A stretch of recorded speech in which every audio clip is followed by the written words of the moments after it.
Beleza. Vamos lá. O que eu queria hoje conversar com vocês, a aula de hoje é um pouco sobre, bom, na continuidade das aulas anteriores, né? Falar um pouco sobre a fase que a gente costuma chamar aí de um milagre econômico, e talvez a gente consiga avançar um pouquinho em direção ao período seguinte, o seguinte, que é do segundo PND. Né? Na verdade, são os títulos que a gente dá aí, né? A esse período que compreende aí, grosso modo, aí os três presidentes da República militares, né, do que vai no Castelo Branco, do Médici e do Geisel, e é o período, né, de, talvez, historicamente, de maior crescimento, de maiores taxas de crescimento, vamos chamar assim, de sustentadas na história, né?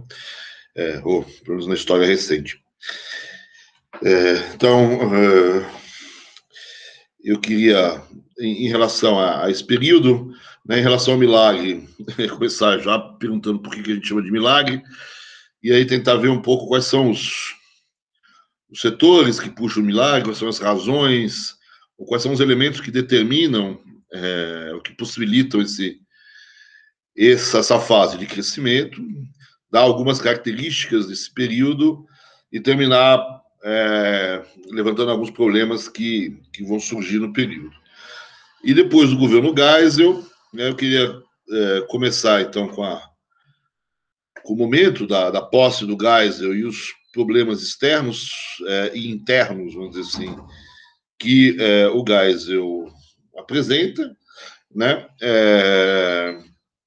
As opções um pouco, né? Discutir a famosa ideia das opções, ajustamento versus financiamento, que estão na mão do Geisel, e discutir a opção que é feita quando você olha para o segundo PND. Né, o segundo PND, falta um P ali. Aí olhar um pouco o próprio segundo PND em si, e depois olhar, talvez mais de perto, um pouco algumas questões mais macroeconômicas do período, até a gente chegar aí no fim, na transição para o governo Figueiredo, para o governo seguinte, e para o período da crise da dívida. Né? É óbvio que o segundo PND, você falar do governo Geisel, é difícil você conversar sobre o governo Geisel sem, de alguma maneira, se referir principalmente ao período subsequente, né? Toda a discussão, ela, no fundo, mexe um pouco, né, com as consequências do segundo PND, até que ponto a crise da dívida, alguns aspectos da crise da dívida estão relacionados ao segundo PND, então é tudo. Normalmente a gente sempre conversa das duas fases aí, né, esses dois momentos. Do ponto de vista de bibliografia, enfim, aqui a gente continua seguindo aí as bibliografias tradicionais, né? É óbvio que para o segundo PND, principalmente, tem o famoso livro do Antônio Barros de Castro, né? Tem vários, né? Tem um texto do Lessa, famoso também, mas principalmente o Antônio Barros de Castro, ele é um dos autores que às vezes cai em questões exclusivamente sobre o livro do Antônio Barros de Castro, né? Sobre a tese do Antônio Barros de Castro, a discussão, apesar do livro, talvez a tese ser mais sobre os anos 80, né? É óbvio que é uma reflexão sobre o que foi, né, o segundo PND e quais os elementos importantes dele. Então você tem aí um pouco essa... talvez valha essa pena aí dar uma olhada no livro do Antônio Barros de Castro ou, vamos dizer assim, em algum tipo de material que fizesse referência a ele, que desse uma olhada nele. Para o pessoal mais que está prestando Unicamp e tal, eu acho que esse período já pega também um outro livro que é importante, que é o livro do... Nossa, falhou o nome agora.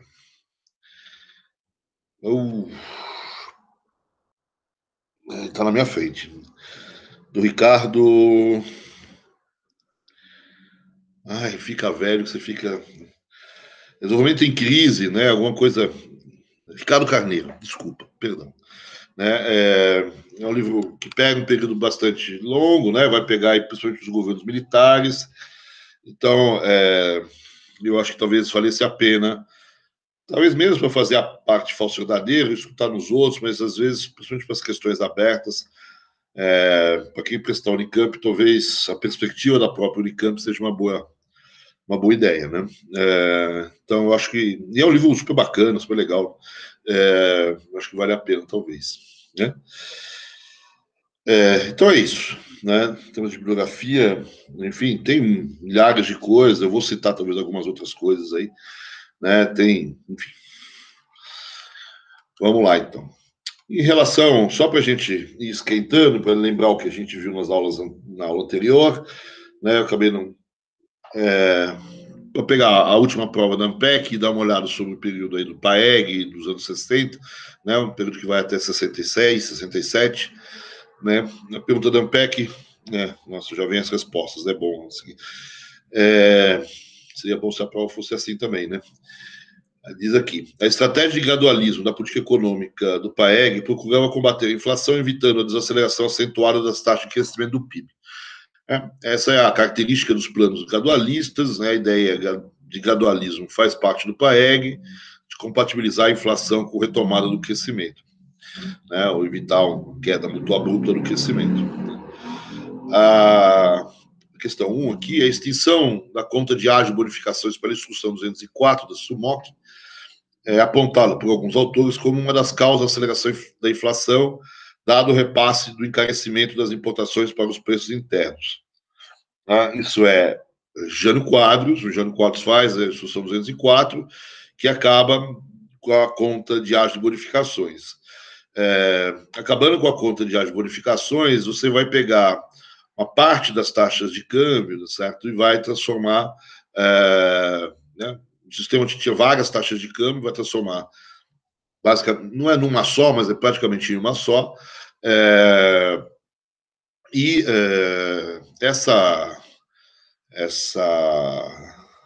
Essa modificação, então, ela acaba, se você olhar como era o câmbio antes da 204 para determinados produtos, principalmente para alguns produtos importantes da estrutura de consumo no Brasil, certo?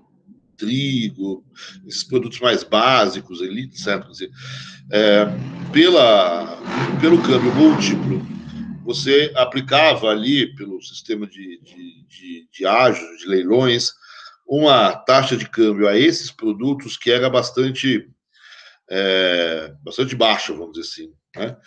E com a 204, acaba com esses sistemas, né? E essa taxa de câmbio para esses produtos, no fundo, ela vai ter uma taxa de câmbio só, então essa taxa de câmbio vai se igualar à taxa de câmbio dos outros produtos e vai ter, então, uma desvalorização cambial nessas taxas de câmbio que era aplicada aos produtos essenciais, aos produtos principais de importação básica da economia brasileira, vamos dizer assim. Então, a resposta aqui está correta, né? Você teve um impacto da desvalorização de câmbio sobre esses produtos, né? Esses produtos também, em geral, são os produtos que tinham subsídios, e você tem um pouco um crescimento da inflação, mesmo que o plano fosse de estabilização, alguns chamam isso, inclusive, de inflação corretiva, né? Ou outras pessoas vão dizer a inconsistência da política aí do Jânio Quadros nesse sentido. Né? A elevação da carga tributária promovida pelo PAEG contribuiu para reduzir o déficit público. A gente viu na aula passada uma elevação enorme da carga tributária, promovida pela reforma do PAEG. É óbvio que, para o período, né, essa elevação da carga não se dá só no ano de 66, 67, né, mas já começa nesse período e é um elemento importante na diminuição do déficit. 3. A eleição de Jânio Quadros e João Goulart como presidente e vice-presidente da República, respectivamente, representou a continuidade da aliança PSD-PTB, que dera sustentação aos governos Vargas e Kubitschek. Não é verdade, porque porque o Jânio Quadros ele não é do PSD, né? Nem do PTB e nem faz parte dessa aliança, né? O Jânio Quadros enfim, vem à parte e combate no fundo essa aliança, né? O Goulart, sim, o Goulart faz parte dessa aliança, né? Mas a gente sabe ali as eleições eram descasadas para presidente e para vice, então nesse sentido você tem o candidato a presidente vem de uma ala e o candidato a vice-presidente vem de uma outra ala, mas de qualquer maneira o Jânio Quadros está combatendo essa aliança mais do que continuando com ela. Aí a quarta, as sociedades de crédito, financiamento e investimentos, são as financeiras, contribuem para o financiamento de longo prazo, financiamento de longo prazo de capital de giro, principalmente para pequenas e médias empresas. Não, essas sociedades de crédito e financiamento, essas financeiras, elas contribuíram sim, né, mas para o financiamento do crédito ao consumidor. A gente vai usar bastante isso hoje. Né, como eu tinha dito no ano passado, talvez algumas pessoas possam identificar o crédito ao consumidor como talvez um dos principais elementos na dinâmica do milagre. Né? E esse crédito ao consumidor é dado pelas financeiras. Né? Então, diferente do que está aí, então a resposta está errada aqui. Então, vamos lá para o milagre. Então, esse período que a gente chama aí de milagre é o período que vem a seguir do período que a gente tinha pego anteriormente, e ele envolve, né, então, dois governos, ou duas presidências, o Costa e Silva, que é o presidente primeiro que assume, e depois ele é substituído, sem ter encerrado o mandato, né, ele vai ter problemas de saúde, vamos dizer assim, e ele é substituído pelo Médici, que vai então até mais ou menos, vai até 1973. Então esse período que, né, vai de 67 a 73, a gente chama de milagre, certo? Alguns autores depois são só 68, mas enfim, 67, 73. Né? Então você tem dois presidentes, mas você tem um só ministro da Fazenda. Então também a gente costuma chamar de o primeiro delfinato, né? A primeira gestão delfineto à frente do Ministério da Fazenda. Na verdade, é a única gestão à frente do Ministério da Fazenda, porque quando ele voltar ao governo, depois dessa gestão, o Ministério da Fazenda, ele vai voltar inicialmente no Ministério da Agricultura e ele depois vai assumir efetivamente os comandos da economia, mas no Ministério do Planejamento, isso já na época do Figueiredo. Né? Mas, de qualquer maneira, é o primeiro delfinato aqui desse período. Né? Em termos de planos econômicos, né, ele é marcado por o PED, né, o PED talvez seja o plano mais conhecido, que mais citado, inclusive cai na prova, cai várias vezes na PEC, etc., que é feito logo no início da gestão, né, e ali está uma série de elementos importantes que a gente vai ver daqui a pouco. E no meio dessa gestão, você tem a Constituição de 69, né, o ato constitucional de 69, que passa a obrigar os governos a fazer um planejamento de mais longo prazo.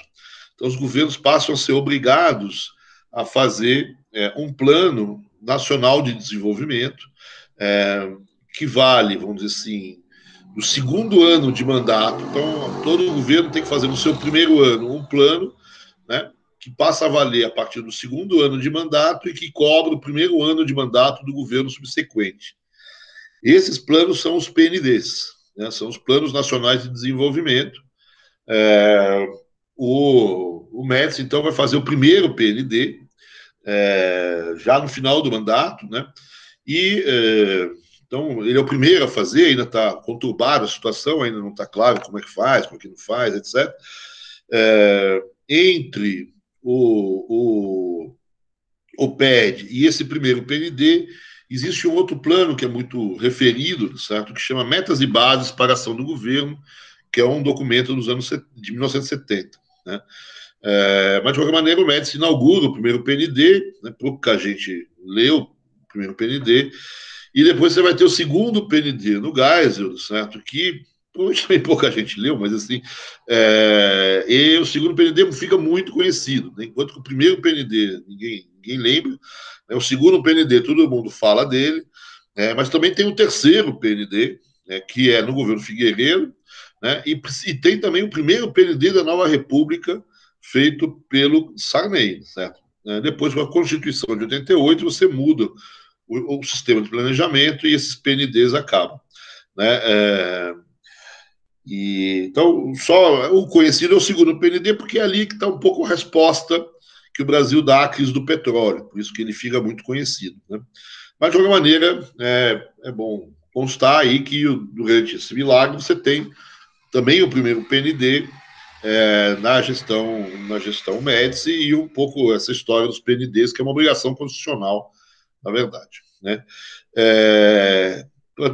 Aqui também é um período, talvez, de ápice, vamos dizer assim, né, não só do crescimento econômico, mas um pouco do ufanismo também. O Brasil ganhou a Copa do Mundo em 70, então tem ali todo o ápice do Brasil potência, no Brasil grande potência, né? Brasil, ninguém segura esse país, esse é um país que vai para frente, certo? E é o período do milagre, então, né? Por que a gente chama de milagre? Né? Por que a gente dá esse nome, milagre econômico? Né? É engraçado que isso algumas pessoas usam na gestão Lula também a ideia de milagrinho econômico um pouco antes da crise de 2008, desculpa. Mas o milagre econômico aqui foi consagrado na literatura porque você tem um período de crescimento acelerado que vai pegar esses 7 anos, mais ou menos, de governo, né, de um crescimento, né, com taxas muito fortes, certo? Acima, na média, vamos dizer assim, todas as taxas acima de 7, vamos dizer assim, e dá uma média próxima a 10, certo? Termina o período com 13% de crescimento, e, aparentemente, né, e essa palavra tem que ser importante, certo? Aparentemente, sem grandes problemas de inflação e de estrangulamento externo, né, que é o comum. Quando o Brasil começa a bater asas, certo? E começar a crescer de maneira muito forte, normalmente ele sempre é interrompido, vamos dizer assim, ou sempre passa a ter problemas, seja de inflação, seja de balanço de pagamentos, e aí você tem que arrefecer o crescimento diminui, então você sempre tem os períodos mais voo de galinha, vamos dizer assim, períodos de crescimento mais curtos, porque em geral são interrompidos por algum problema, normalmente inflação, balanço de pagamento, né, ou crises externas, enfim, né? Então o milagre ele tem talvez esse nome, certo? Quer dizer, pelo fato de você ter mantido uma taxa de crescimento por um período relativamente longo, né? De crescimento, né? 68, 73 dá 6 anos, certo? E uma taxa, então, média acima de 10%, como eu tinha dito, certo? E você olha aqui, certo? São provavelmente as taxas mais altas de crescimento, né? Por um período longo do tempo, né? Da história, né? E é uma taxa de crescimento muito acima, né? A gente sempre diz que o milagre conta com um ambiente internacional muito propício, né? E é verdade, né? Então você vê que as taxas de crescimento lá fora, elas estão aí, está em vermelho, né? Elas são acima de 4%. Também é uma taxa de crescimento bem razoável da economia mundial, né? Agora, o Brasil aqui está, tirando diferença em relação à média mundial, está bem acima, certo? Onde o Brasil e o Japão são os países que mais crescem nesse período, né? Então, aqui tem as taxas ano a ano, certo? Quer dizer, eu disse todas acima de 7, porque eu tinha que envolver aí 67, né? Mas praticamente todas acima de 10, quase, né? 9. E a indústria crescendo aí, né, de maneira bastante significativa, né? Então, são taxas de crescimento grande, com uma taxa de inflação relativamente controlada, né? Tem a questão aqui que eu vou colocar dos investimentos, né? Essa é uma discussão que a gente vai fazer mais para frente um pouquinho de novo, mas, né, essa taxa de crescimento econômico acima de 10%, uma das coisas que todo mundo diz é que o Milagre começa, vamos dizer assim, com uma certa capacidade produtiva ociosa que vinha desde o plano de metas, né? Até uma das explicações para aqui dos anos 60, esse excesso de capacidade produtiva, que obviamente não é ocupada de maneira integral durante o período 63, 67, né? Então, o início do Milagre tem uma certa capacidade ociosa, então permite que essas taxas de crescimento iniciais do Milagre se façam sem a necessidade de taxas de investimento muito grande. Mas como vocês podem ver aí pelos dados, né, vocês vão ver que os investimentos eles são crescentes ao longo aí do período, né, eles são quase que cresce ano a ano, tem uma pequena diferençazinha ali em 69, mas em 70, desculpa, mas é um crescimento, né, ao longo de todo o período da formação bruta de capital.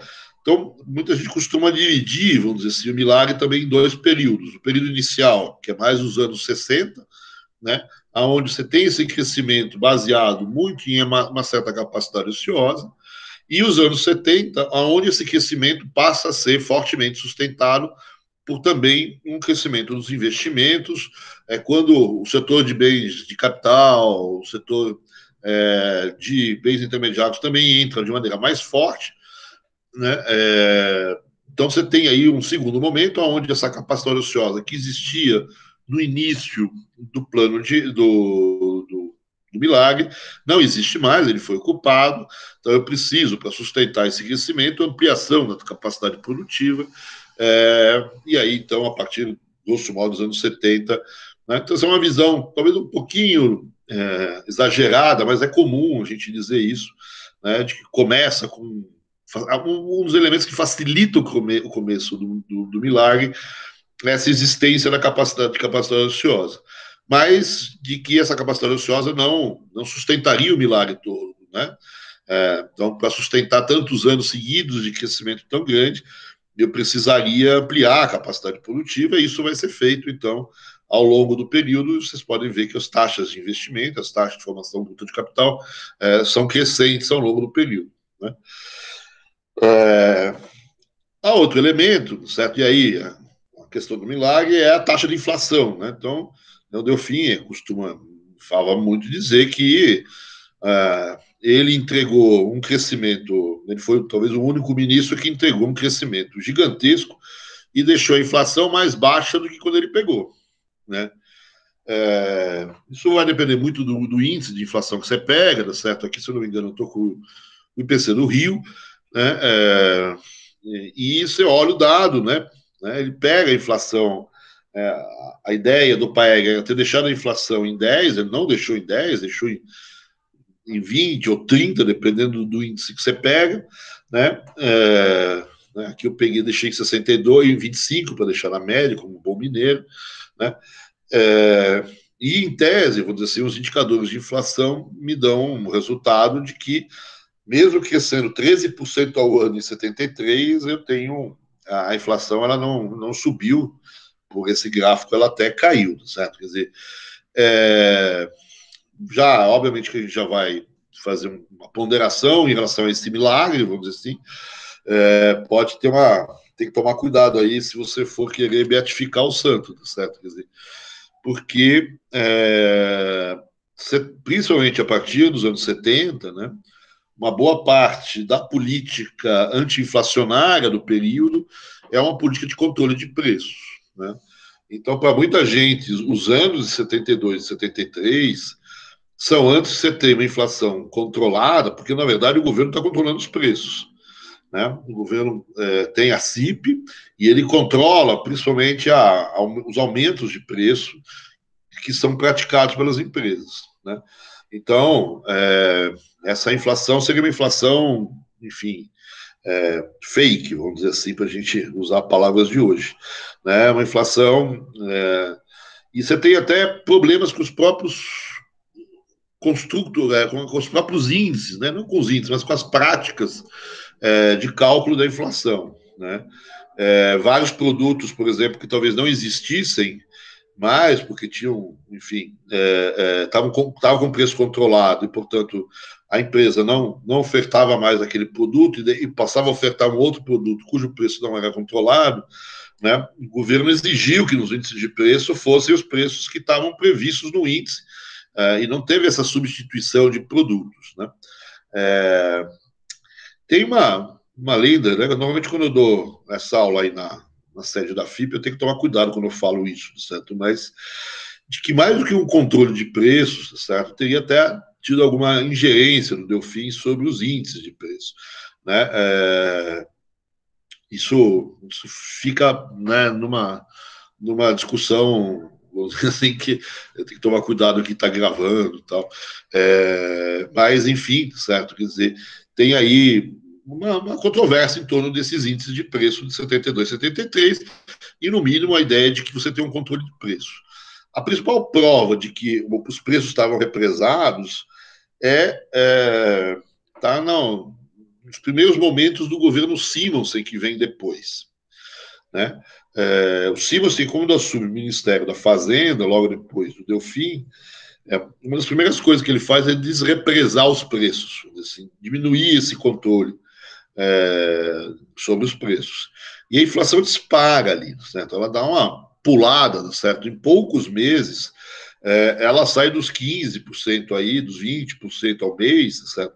Ao ano, desculpa, e ela anualizada ela vai bater 40%, 45%, né? Então ela dobra, vamos dizer assim, em meses, né? Poucos meses, 4, 5 meses, né? E dá uma confusão danada esse troço, né? Então aqui você tem para muita gente, esse é a amostra de que você estava controlando de fato os preços. E que a inflação real estava mais próxima justamente dos 40, dos 50, do que dos 15, como vocês veem aí, né?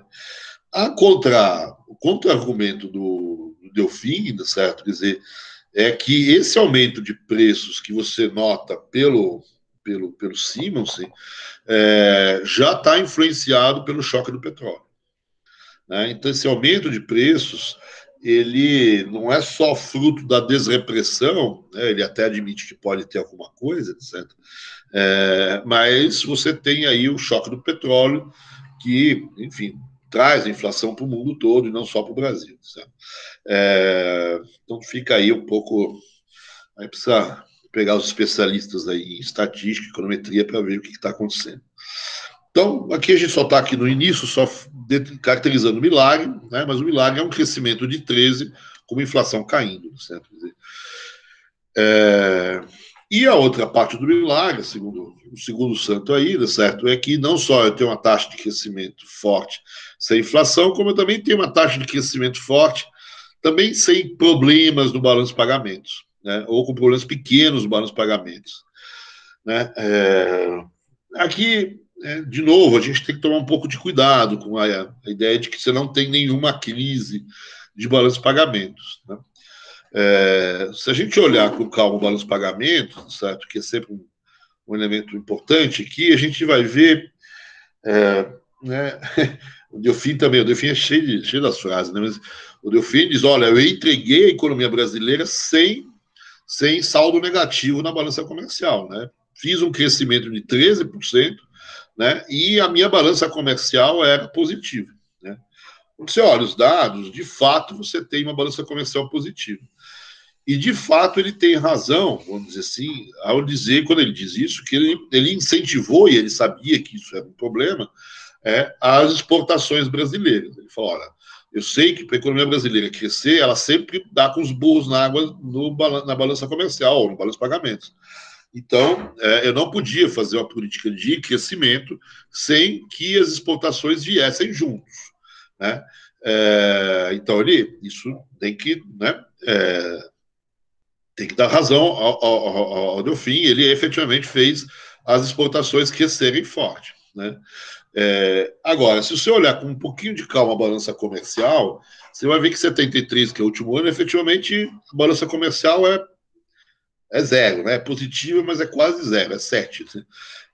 E se você olhar os anos anteriores, né, você vai ver que uma balança comercial ela se deteriora, né? Quer dizer, principalmente se você pegar 71 e 72, né? Então, essa é uma pergunta que sempre acontece em relação à prova da ANPEC, né? Como é que se comporta a balança comercial durante o plano, né? Então, a balança comercial ela começa zerada e termina zerada, vamos dizer assim, durante o milagre, né? Mas ela tem um primeiro momento onde a balança comercial é positiva e um segundo momento onde a balança comercial é negativa. E eu tenho, do outro lado, tanto exportação como importações crescendo.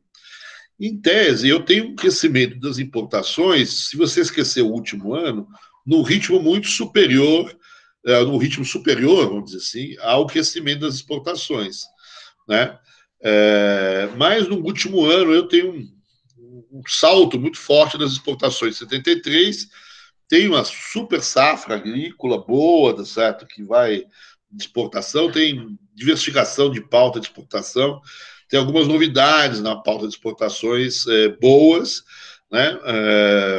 Mas você vê que tem um salto muito grande no último ano nas exportações que faz com que a balança comercial seja positiva, né?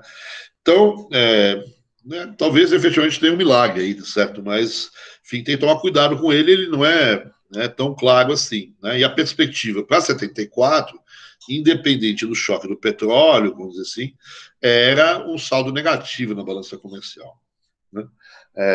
Tanto isso é objeto de vários textos, né? Que vão dizer que o Brasil estava crescendo muito rápido, que precisaria tomar cuidado, enfim, que o milagre não ia ser por tanto tempo assim. A outra coisa que a gente também pode contestar um pouco essa questão de que não tem problema externo é olhar a balança de transações correntes, né? Se a balança comercial tem esse jogo meio dúbio, a balança de transações correntes é mais clara a deterioração dela, né? Ela vai ficando cada vez mais negativa ao longo do tempo, né? Até porque tem um componente na balança das ações correntes que vai começar a apertar bastante no Brasil, que é a balança de serviços, de fatores, né? Pagamentos de remessas de lucro, pagamentos de juros, né? Dado o endividamento, dado a entrada de capital externo no Brasil, você tem aí um pagamento, né? Por essa poupança externa que vai crescendo ao longo do tempo, né? E esses dados que estão aí que fazem, então, a balança de transações correntes ser bem negativa, né? Para a gente terminar em relação ao balanço de pagamento como um todo, né?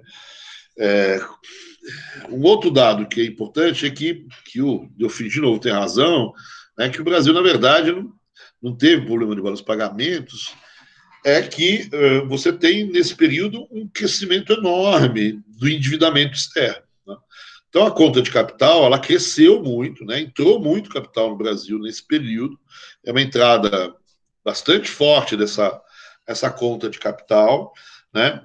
Que, inclusive, faz com que o balanço de pagamentos inteiro, apesar da balança de transações correntes ser negativo e crescentemente negativo, a conta de capital é positiva e crescentemente positiva, como a gente vê aí, né?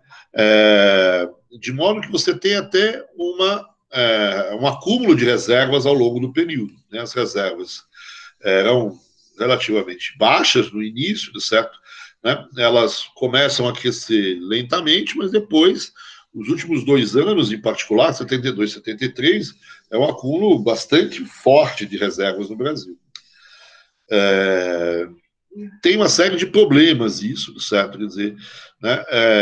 Isso vai demonstrar uma outra característica do milagre que é costume cair na prova, certo? Quer dizer, que é a relação entre endividamento, reservas e dívida total, né? Dívida externa, etc. O que a gente sabe é o seguinte, né? Há um crescimento do endividamento externo no Brasil muito rápido, né? O milagre é conhecido por esse fato, né, de ter um endividamento forte, e esse endividamento é mais do que o necessário para fechar o balanço de pagamentos, né? Daí a ideia de que sobrou reservas, né? Se você quiser pegar aqueles conceitos de dívida externa bruta e líquida, né, você vai ver que você tem um crescimento da dívida externa bruta, né?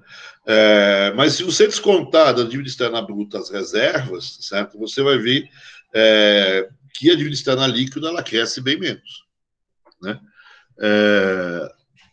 As duas crescem e tal, mas o fato é que você tem, para muitas pessoas, um sobreendividamento, um endividamento mais do que o necessário. Quando a gente usa a palavra necessário, necessário para quê? Para fechar o balanço de pagamentos, para dar conta do balanço de pagamentos, etc.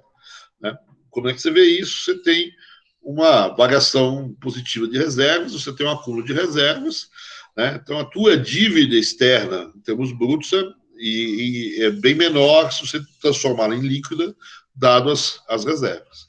É óbvio, que a variação do endividamento, essa tomada de dinheiro emprestado que foi feito muito, de investimento estrangeiro direto aqui, é uma decisão micro das empresas,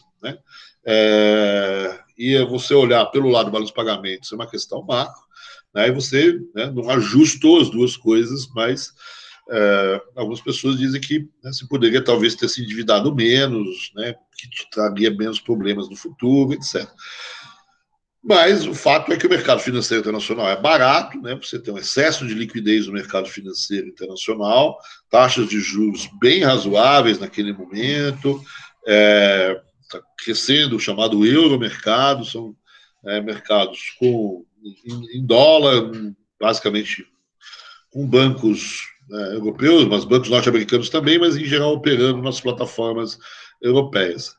Quem toma os recursos emprestados nesse período, isso também é outra pergunta que cai na prova, certo? Quer dizer, quem toma esses recursos emprestados em boa parte, privado, empresas privadas, privadas nacionais e muitas multinacionais também, e junto com o empréstimo você tem os investimentos estrangeiros diretos, o que a gente chamaria hoje de investimento estrangeiro direto, que podem ser os empréstimos intercompanhia, alguma coisa desse tipo que a gente chama hoje.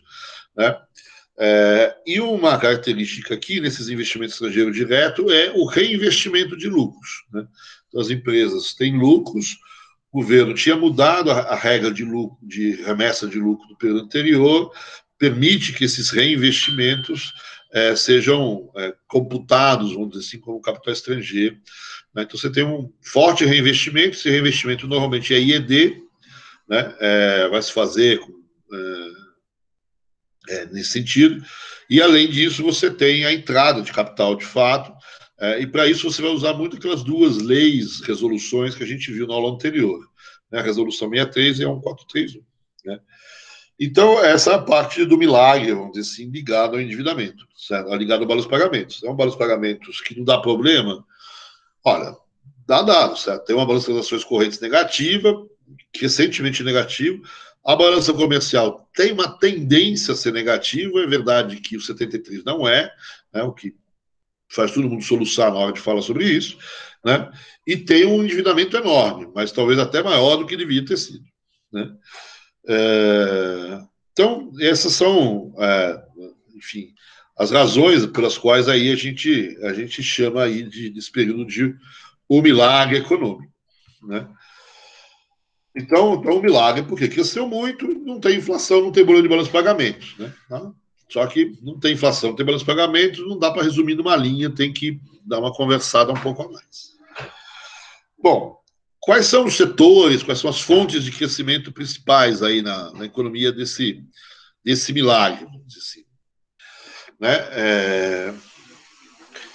Tem aí uma enorme discussão sobre isso, certo? Quer dizer, porque muita gente diz que o milagre é privado. O milagre tem pouca participação estatal, etc.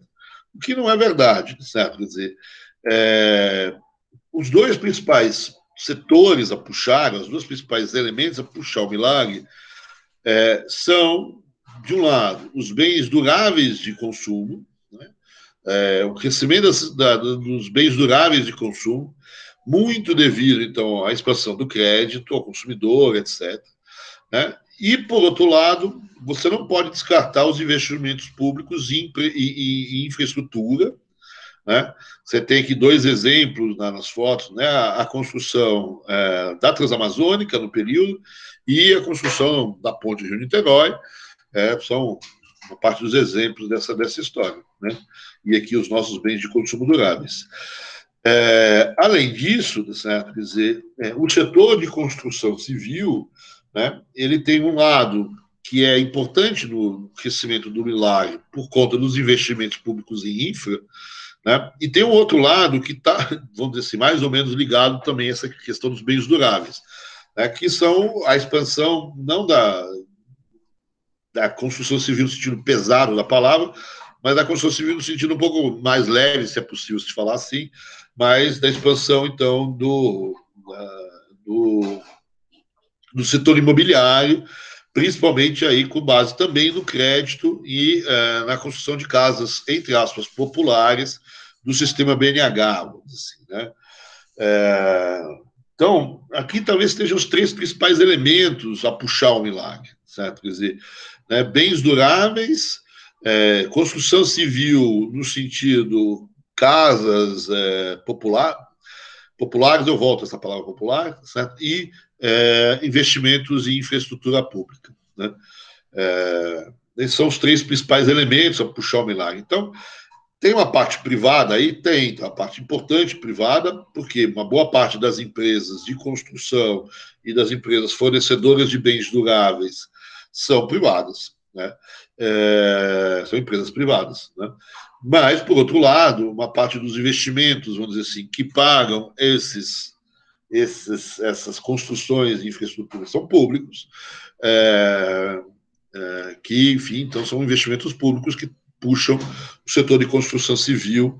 Então, bem de consumo durável, construção civil no setor de indústria são as principais indústrias, né? Com o tempo vai aparecer, então, como a gente viu, os investimentos e vai aparecer também bens de capital de maneira muito forte, né? Um pouquinho para frente ao longo do tempo. Né? Se a gente olhar, então, os setores, a indústria de construção tem uma média de crescimento anual, né? Esses dados aqui todos são anuais, né? Então, a média de 15% ao ano, né? O setor de transformação, a indústria de transformação tem uma média de 13%, 14%, certo? Sendo que bem de consumo durável, né, tem uma média de 23% de crescimento, puxado para o transporte e eletroeletrônico, 24%, 23%. Né? Os outros setores, bem de capital, vão puxar também, né? Material elétrico, 16%, mecânica, 17%, material de transporte, aí é outra forma de ver bem de consumo, né? E aí você vê outros setores um pouco mais modestos, certo? Bem de consumo não duráveis, que é alimento, tecidos, roupa, essas coisas, não foi mal, é 9%, né? 9% não é ruim. A agricultura, ela tem duas coisas aqui, certo? Quer dizer, ela cresce muito bem em 3 anos, em 4 anos desses 6 anos, certo? Mas ela tem 2 anos muito ruins, que é 68 e 73, certo? Quer dizer, de final, isso. Então, você tem aí uma agricultura que cresce 4,5% na média, o que não está ruim, se você imaginar que você tem 2 anos bem ruins. Né? E, por fim, você tem na agricultura ainda uma coisa importante, que é a ideia de... o início, durante o período aqui do Delfim, do processo de modernização agrícola que vai se expandir, inclusive no governo subsequente. Né? Mas a gente vê isso mais para frente. Então, você tem, como eu disse antes, né, bem de consumo puxando, construção puxando via investimentos de infra e via as tais casas populares. Eu botei aspas no popular aqui, certo? Enfim, são programas habitacionais, de fato, certo? Com financiamento via aquele sistema financeiro que se montou no BNH, tem grana que vem das poupanças, etc., do mercado das APS, né? Tem grana que vem do FGTS para esse setor, tem grana que vem de letras imobiliárias também, captado aqui, né? Mas provavelmente a compra dessas casas, tá certo? Quer dizer, não foi exatamente que nem os projetos Minha Casa Minha Vida, ou outro que o Bolsonaro está querendo fazer agora, ou mesmo Singapura, que tinha muito em São Paulo, que eram mais populares, certo? Quer dizer, aqui é uma casa de classe média, média alta, né? O acesso das pessoas mais populares a esse tipo de de financiamento era mais difícil, certo? Quer dizer, então você pegou bem uma parte da classe média, vamos dizer assim, então não era tão assim acessível para a população mais carente. Então aqui você também, mas nos dois, né, tanto no bem de consumo durável como na habitação, você tem um lado importante de financiamento, né, nessa história. Né? Então, note que o crescimento aqui está muito marcado por questões internas, né? Então, é muito marcado por elementos domésticos. Né? Muita gente fala do setor externo durante o milagre. O setor externo foi muito bem, as exportações cresceram 8% ao ano, né? Em média. Mas os setores domésticos, né, se você comparar, cresceram mais forte ainda, certo? Então, a gente chega à conclusão que é principalmente interno, mas tem um elemento externo importante, como diz o Delfim, se eu não tivesse o crescimento das exportações, provavelmente eu daria com os burros na água, por ter problema da balança comercial. Né? E os setores que puxam basicamente a indústria de transformação, a indústria de bens de consumo, construção civil e bens de capital. Né? Se você olhar, são os mesmos setores que o plano de metas. Né? Tem muita questão na prova comparando os dois momentos. Né? É comum, nas provas da ANPEC, terem questões comparando os dois. E a primeira comparação é que os dois principais setores da indústria a puxar a economia nesse período são iguais nos dois planos. Né? Bens de consumo, principalmente automóveis, e bens de capital, principalmente motores, esse tipo de coisa. Né? Então, em relação então, aqui à formação bruta de capital e bens de capital, a gente já falou um pouquinho antes, certo? Mas a ideia de que você tinha, ela cresce, o setor de bens de capital cresce também de maneira muito forte, como diz, são os dois grandes setores, mas você tem talvez em duas fases, né? Uma fase até 70, crescimento menor, e nos anos 70, um crescimento maior, a formação bruta de capital supera aí os 20%, na média tem 18% de crescimento ao ano, no final você tem 20% de crescimento no setor na formação bruta, no setor de bem de capital. Né?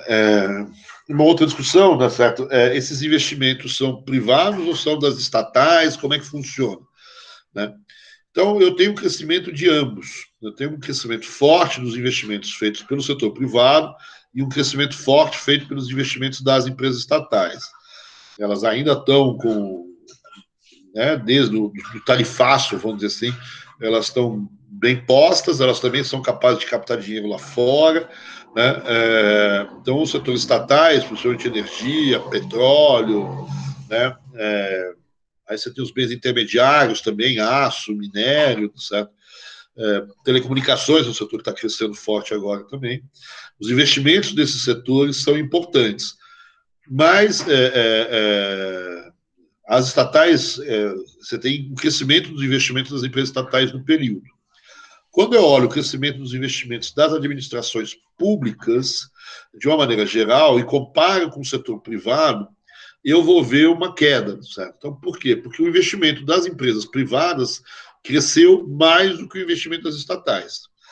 Então, ambos crescem, as empresas estatais crescem mais ainda do que a administração pública direta, né?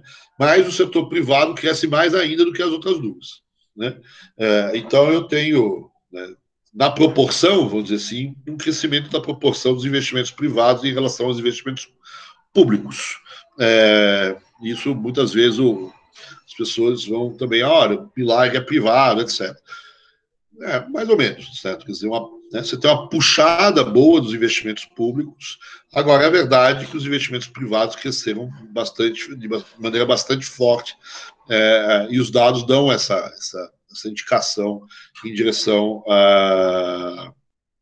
ao setor de bens de capital privado. Né? Então, nessas duas fases aí do milagre, certo? Quer dizer, uma última coisa a chamar a atenção, que eu acho que vocês já perceberam, é a primeira fase, capacidade ociosa, né? usa a capacidade ociosa, a partir de um determinado momento, começa a fazer os investimentos. Esses investimentos fazem o setor de bens intermediários, bens de capital, etc., a crescerem e ampliar a capacidade produtiva do Brasil. Ok? Né? Só que só eles não. Né? Eu preciso de um outro elemento para ampliar a capacidade produtiva do Brasil também, né? Que são as importações. Então, nesse período, principalmente se você olha ali, você tem um crescimento das importações que é importante na virada da década, certo? Né? E nos primeiros anos da década seguinte. Né? Então, a partir de 70, 69, 70, acelera o crescimento das importações, e inclusive importações ligadas a esses setores de bens de capital. Daí, de novo, que é fundamental o crescimento das exportações, né? Para poder viabilizar esse aumento das importações. É importante que uma parte dessas importações é de bens de capital, de bens intermediários, que são fundamentais para ampliar a capacidade produtiva brasileira nesse período, né? Então, o que faz? Então, você tem um crescimento das exportações, como eu disse já, a gente já viu lá atrás, né, da ordem, né, mais ou menos de 8% ao ano, né, com alguma variação aí. Né? Ele é um crescimento talvez um pouco menor do que os outros setores da economia brasileira, né?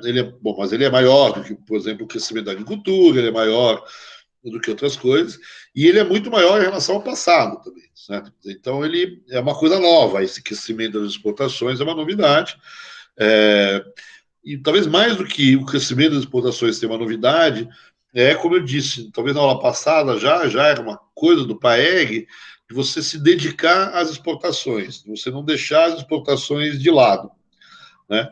E dar uma atenção maior às exportações, inclusive exportações de bens manufaturados, né, de bens industriais. Então, eu tenho um crescimento das exportações importante nesse período, né, que tem muitas explicações, tem vários elementos de explicação, né, uma explicação importante, principalmente se você comparar com o período posterior, é que nesse período os termos de troca das exportações brasileiras vai relativamente bem, e eu tenho uma economia mundial bombando, certo? Eu ainda estou ainda com a economia aqui no final dos 30 gloriosos, tá certo? Quer dizer, indo bastante bem, né? Então, o Brasil aproveita um cenário internacional muito positivo, né, de crescimento da economia internacional, com liquidez no mercado, etc., com termos de troca relativamente favoráveis a nós. Agora, o Brasil também faz o seu papel. O governo brasileiro vai aproveitar aqueles incentivos fiscais todos que foram feitos durante o PAEG, né, o que foram pensados durante o PAEG, são postos de execução. Principalmente, nesse caso, os incentivos às exportações, né, que é o sistema BFIEX, né, beneficiar o financiamento e o financiamento das exportações, e em relação à parte fiscal, você tem o crédito do IPI, etc. Né? Então, você tem uma parte, né, de políticas de fomento a essas exportações, e o elemento, talvez, considerado fundamental aqui, é a questão do câmbio. Né? O que o governo fez em termos de câmbio aqui? Né? Então, a partir de 68, eu tenho a introdução de chamadas mini desvalorizações cambiais, né? Que é o crawling peg brasileiro. Então, o câmbio era fixo, passa a ser fixo, né?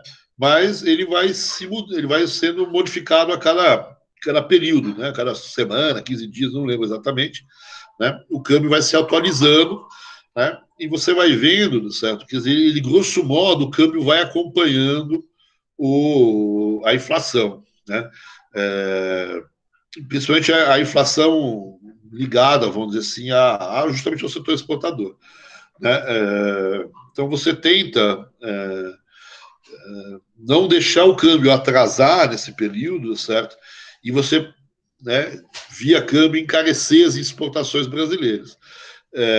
Então, o aumento dos custos, vamos dizer assim, que vão acontecer na produção no Brasil, por conta da inflação, etc., ou que significa a inflação, eles vão ser repassados, então, para o câmbio, de modo a manter a competitividade do setor exportador brasileiro nesse período.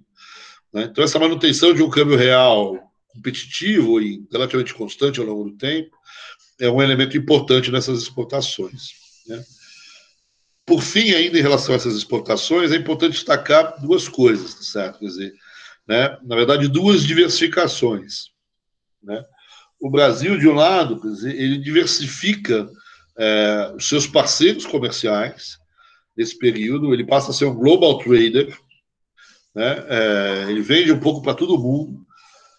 Óbvio que tem uma concentração dos Estados Unidos ainda, e uma concentração na Europa e tal, mas há um crescimento de mercado árabe, mercado chinês, mercado, enfim, alguns mercados mais pequenos, certo? Ainda iniciantes, mas para muita gente isso está associado um pouco à estratégia de relações internacionais do Brasil, né? O Brasil adotando aquela situação de terceira via que já vinha, né? O Juscelino, o Jânio Quadros, os militares mantêm isso, né? Mantêm essa política externa meio próxima dos Estados Unidos, por um lado, mas também tentando se manter um pouco não fechar as portas em relação aos outros países, muitas vezes apoiar Cuba, estabelecer relações diplomáticas com a China, com a União Soviética, os presidentes, mesmo militares, né, visitando países do leste, enfim, tem aí uma política externa dita independente ou de terceira via, alguma coisa assim, né? Isso tem um rebatimento do fato de que, né, o Brasil ser um global trader, começar a exportar um pouco para muita gente. E a outra diversificação é da pauta de exportações, né, dos produtos, né? Então, a gente estava muito acostumado com produtos primários, com 2 ou 3 produtos primários no máximo, né? O que a gente tem aqui é uma diversificação da pauta com novos produtos primários, né? Vai entrar soja no primeiro momento, depois vai entrar laranja, né? E vai entrar produtos manufaturados, né? Têxteis, calçados e automóveis, inclusive, certo? Quer dizer, então você tem aqui uma diversificação dessas exportações, nos produtos manufaturados, principalmente talvez em função das multinacionais, né, o Brasil vai, de alguma maneira, ser algum polo exportador de produtos dessas multinacionais para outro setor, para outras regiões. Então, eu tenho, por exemplo, um gráfico como esse, que eu acho que eu já mostrei para vocês, né? Se você olhar até, grosso modo, então, os anos 70, se olhar de baixo para cima, certo? Você vai ver que a barrinha aí está sempre acima dos 50%, à exceção de 1940. O que é essa barrinha? Essa barrinha você soma os dois principais produtos primários das exportações brasileiras e vê quanto que ele representa da pauta, né? Então você vai ver que os dois principais produtos primários, que normalmente é café e mais um, né, estão sempre representando mais da metade da pauta de exportações brasileiras. Então, metade das exportações brasileiras é café e mais alguma coisa, certo? Quer dizer, aí você olha, a partir dos anos 70, né, isso começa a mudar, né? Eu tenho ainda um terço, né, mas se você vai caminhar para os anos 80, eu tenho só 15%, ou seja, a partir dos militares, então eu tenho uma diversificação da pauta de exportações, não só com mais produtos primários, mas principalmente com o crescimento de produtos manufaturados, né? E isso se inicia, então, durante o milénio, né? Então, esses são os setores, né? Bens de consumo, duráveis, indústria de transformação, bens de consumo duráveis, setor de transporte, setor eletroeletrônico, bens de capital e construção civil, certo? Quer dizer, o setor exportador vai bem, a agricultura não vai mal, vamos dizer assim, tem alguns probleminhas, mas, enfim, segue em frente. Então, esses são os setores, as características principais, né, desse milagre. Aí tem a explicação, vamos dizer assim, bom, quem é o santo, certo? Quem é que fez o milagre? Quais são os principais elementos a explicar essa performance da economia brasileira, né? E na literatura você sempre levanta 4 elementos principais. Um a gente já chamou a atenção, que é a existência de uma capacidade ociosa, certo? Pelo menos no início, o que facilitou muito o crescimento econômico, né? Você começa com uma ocupação da ordem de 3/4, né? índice relativamente baixo de ocupação, né? E você vai ocupar, vai bater o total, né, no final do período.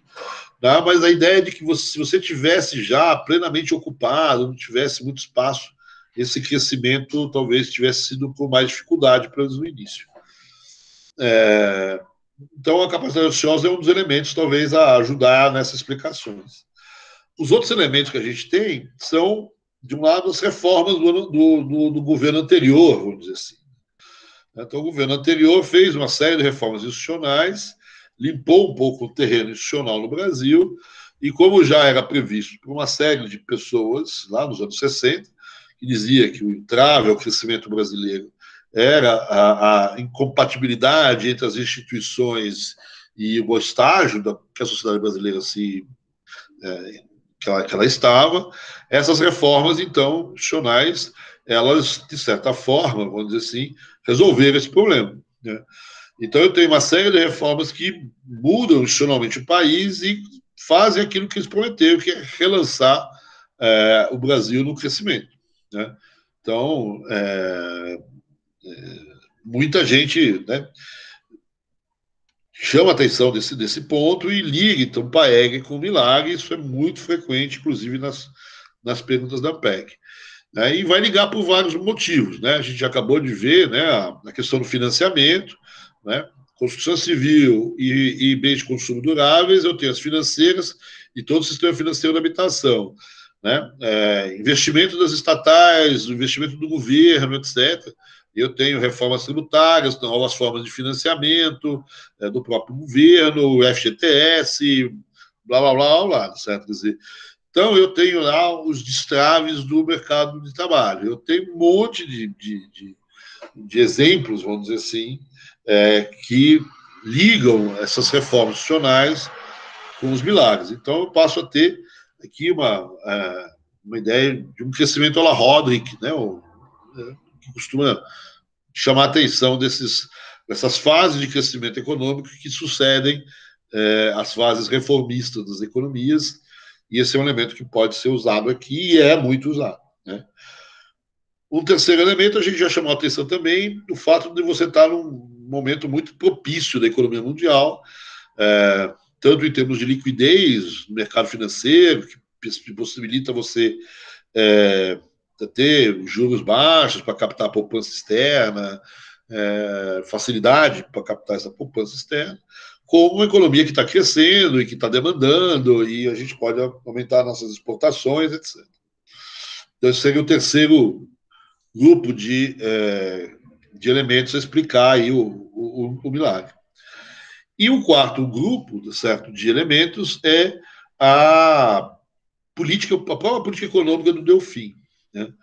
Então, o Delfim, quando ele assume, né, e você vai ver isso muito claramente no PED, no primeiro plano, né, o PED ele muda o diagnóstico de inflação e muda um pouco a perspectiva do governo, né, em termos de políticas econômicas. Né? Ele vai soltar, como a inflação deixa de ser uma inflação de demanda, ou vista como inflação de demanda, e passa a ser vista como inflação de custos.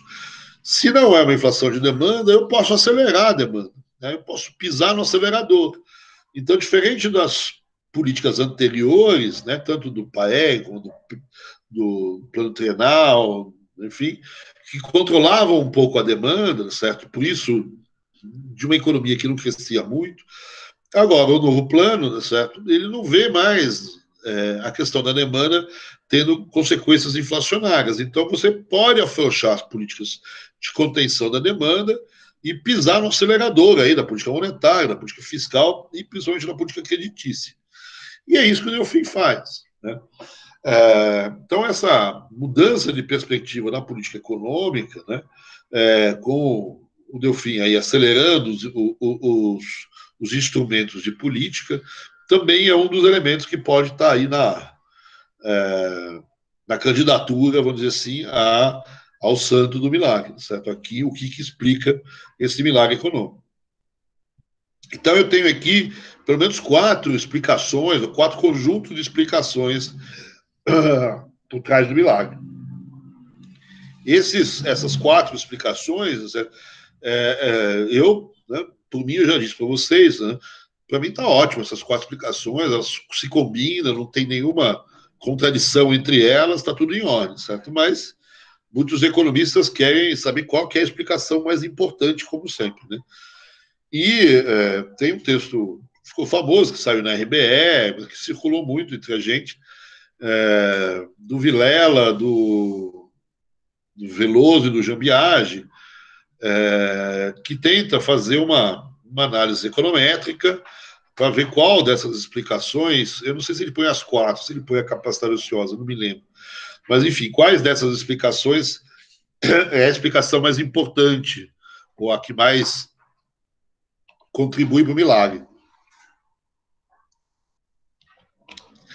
E, sem negar as outras explicações, a conclusão desses autores é que foram as reformas institucionais as explicações mais importantes, ou os elementos mais importantes a definir o milagre, né? Essa discussão ela voltou um pouco de maneira forte, se foram as reformas, se é a economia internacional, se há política econômica, porque essas mesmas explicações, talvez com exceção da capacidade ociosa, aí, elas estão por trás da explicação do governo Lula, né? Principalmente no chamado milagrinho do governo Lula. Acho que milagrinho é um nome que acho que o Baixa deu para esse período aí, principalmente do início do segundo mandato do governo, né? Então ele não se sustentou por tanto tempo, mas, enfim, tem a crise externa, mas também tem a ideia de que foram as reformas feitas aí. Então você vai dizer que o crescimento do Lula é mais culpa do Fernando Henrique, você põe nas reformas anteriores, né? Se foi a economia mundial, né? Preço das commodities, as exportações brasileiras que puxaram a economia do governo Lula, ou se foi o Lula, sabe? Ou se foi a política econômica do Lula. Então você tem essa discussão também durante o governo Lula. Isso, né, na discussão do Lula, voltou a crescer um pouco também a discussão do milagre, né? Então são os 4 elementos que costumam estar por ali na literatura, e se você tiver que escolher um, a literatura costuma apontar para o primeiro, aí, para as reformas institucionais, como os principais elementos aí a dar o crescimento econômico desse período, né? Então, aqui, só para a gente, antes da gente fazer o intervalo, deixa eu só fechar um pouquinho em relação ao PED, depois eu entro com mais detalhes, mas o PED, né, que é o Plano Estratégico de Desenvolvimento, que é o primeiro plano do Delfim, que é muito citado nessa mudança de política econômica, né? Então, você tem as reformas e a outra opção é a mudança na política econômica. E essa mudança na política econômica está consubstanciada no PED, né? E o que tem o PED, né? O PED, a primeira vez que eu li o PED, eu fiquei até assustado ao ler o PED, né? Porque ele é super crítico em relação ao PAEG. É impressionante como ele é bravo, vamos dizer assim. E né, tudo o governo militar ali, enfim, achei que eles eram mais amigos. Mas, assim, não é tão assim, né? E o PED acusa muito o PAEG de, na dupla crescimento crescimento e inflação, ter escolhido de maneira muito, muito forte a inflação e ter deixado de lado o desenvolvimento. E essa acusação vai no sentido de que a legitimidade do governo militar, do golpe, só poderia existir se efetivamente a economia crescesse. E os autores anteriores, os autores do PAEG, tinham um pouco botado em risco, vamos dizer assim, essa legitimidade do golpe, né? Por deixar muito de lado a retomada do crescimento, né? Então ele é muito crítico em relação a isso, a primeira coisa. Então há uma clara alteração, vamos dizer assim, de objetivos na opinião do PED, né? Enquanto que o PAEG, você tinha a compatibilização entre desenvolvimento e inflação, mas, segundo o PED, com um peso muito forte sobre a inflação, agora a gente vai inverter, vamos manter a compatibilidade, ainda é um plano gradualista nesse sentido, a compatibilidade entre controle da inflação e retomada do desenvolvimento, Porém, certo, quer dizer, agora a gente vai enfiar o pé no crescimento, certo? Quer dizer, a inflação vai ficar mais a reboque, né? E aí, mas eles não usam essa palavra vão ficar a reboque, certo? Quer dizer, ele vai dizer que a inflação, ela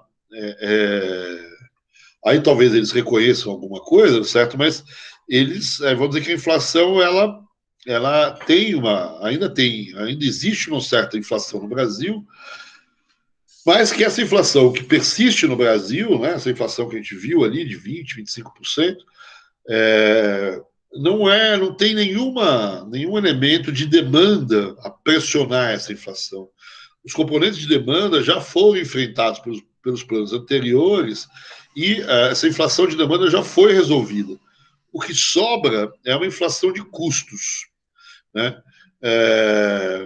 Então, essa inflação de demanda ela já foi resolvida, ela já foi atacada, as reformas e o PAEG já deu conta disso, né? E agora nos resta, vamos dizer assim, a atacar os componentes de custo da inflação. Né? Então vamos continuar, o PED continua sendo um plano gradualista, ideia de convívio, né? Então igual, nesse sentido, ao PAEG, né? Ter os dois. Ele critica o PAEG por ter botado um pouco de pé a mais na inflação e a menos no crescimento, pretende inverter, vamos dizer assim, esses dois componentes, e muda radicalmente a visão sobre a inflação, né? Apesar de que no PAEG a visão de inflação é meio confusa, vamos dizer assim, né? No PED talvez seja um pouco mais fácil, certo? Quer dizer, porque é uma inflação de oferta e inflação de custos, né? E quais são os principais custos? Então, a ideia aqui do FII, é isso que eu queria terminar aqui, vamos atacar a inflação, mas eu não preciso, para atacar a inflação, conter demanda, né? Que é o tradicional dos planos de contenção da inflação. Né? Vamos conter custos, vamos diminuir os custos do Brasil. Os salários, que eu não sei se era custo, se era demanda, se era problema de aumentar salário a mais que produtividade no PAEG, certo? Continua sendo um problema. Né? Os salários agora são custos e eu tenho que segurar esses salários. Né? Os salários não vão ter o arroxo que tiveram no período anterior, né? Dependendo do índice de preço, você pode até ver o leve aumento de salário real nesse período, dependendo do índice de preço, esse salário real cai, depende um pouco dos dados que você pega, mas paga o arroxo, mas não tem subida de salário, apesar de um crescimento de 13%, certo? Quer dizer, que tinha que ter alguma pressão aí no mercado de trabalho, e isso não vai ter, porque você tem uma lei de contenção salarial. Então, o que são os custos? Basicamente, salários é custo, e aí é um pouco a coisa meio complicada, juros é custo. Então, vai aparecer estranho no PED, certo? Quer dizer, porque para conter a inflação, vamos conter os juros. Né? Não é uma frase que eu costumo ouvir nos cursos de macro, certo? Quer dizer, né? Então, a contenção da inflação passa por uma contenção dos juros, principalmente dos juros de tomador, desculpa, os juros finais, certo? Então, os juros que se tornaram juros reais importantes por conta da correção monetária, né? Esses juros, vamos dizer assim, agora são um problema. E é objeto de ataque, então, do Delfim no período. Né? E essa questão dos custos é tão importante, vamos dizer assim, que no final do período, né, na política de contenção inflacionária do Delfim, você vai usar um instrumento que é considerado um instrumento estruturalista, né, um instrumento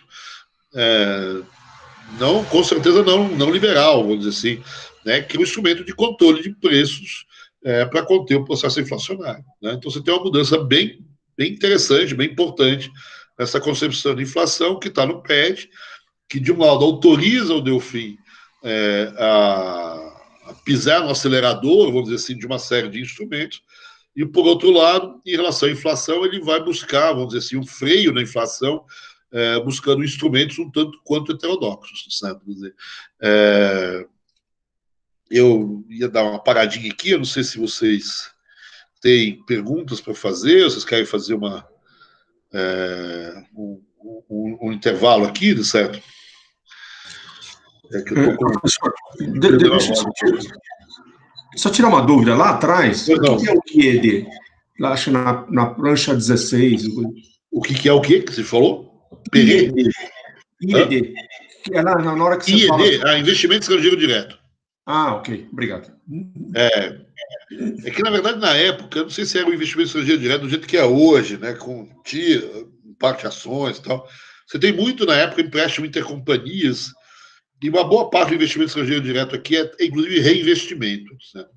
É o lucro da empresa que não dá de você pagar a matriz, certo? Quer dizer, não dá de você mandar o lucro para a Volkswagen matriz, você reinveste no Brasil. Certo? Então, isso vai entrar um pouco como...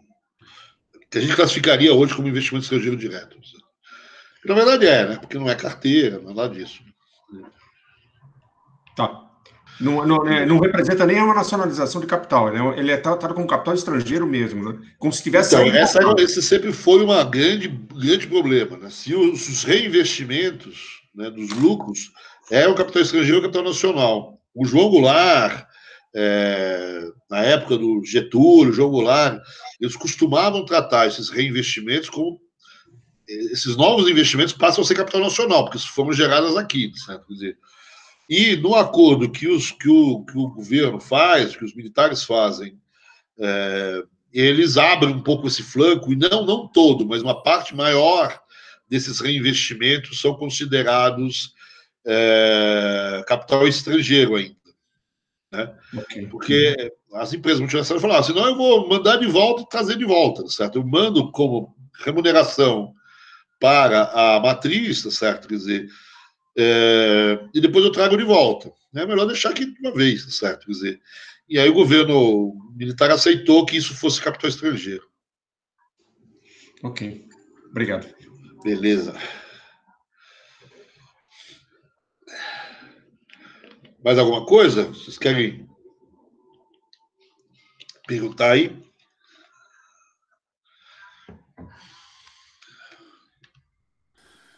Professor, eu tenho umas dúvidas, mas é mais em relação à aula passada. Você acha melhor deixar para o final ou perguntar agora? Não, vamos fazer o seguinte, eu vou fazer um intervalo agora, e aí você pergunta, não tem problema nenhum. Tá bom. Tá? Beleza. Eu vou